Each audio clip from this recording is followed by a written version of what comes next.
Let's talk about the DA and ID merger. My name is Roy Downing and I'm joined here by Alistair Anderson. So Alistair, what is actually the deal with this merger? Well, basically, yesterday the DA and IB announced that the ID will be accumulated into the DA over the next 4 years. In the essence, the ID will no longer be a political party in South Africa and the DA will amalgamate. Is that a good thing? It's a good thing perhaps for the DA in the sense that they will get some extra support. They are going to take away that 1% that the ID had in the previous election. In terms of actual politics though, whether or not the two parties can coexist is obviously debatable. Whether or not the ID will bring new policies to the DA is another question. Will it last? And that's the other issue, because at least in the short term one would think that the main area of support for the DA is the Western Cape, and that's unlikely to grow rapidly anytime soon.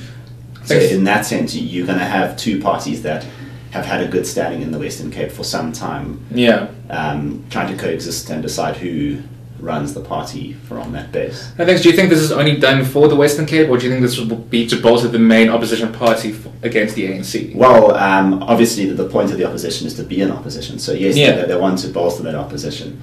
And that's what the leaders are going to tell you. That's what the politicians will say. But realistically and practically, perhaps in the shorter term, it does just strengthen the position in the Western Cape. And perhaps it's a bit more hopeful to think that it might encourage other voters to move from parties like the ANC and even COPE.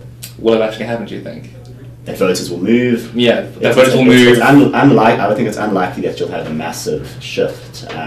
However, I guess the opposition has to start somewhere in strengthening its position and gaining different demographics of support. So this would be a logical step. It's just not necessarily a watershed moment that some people may hope. I think people have to be patient if they want a stronger opposition.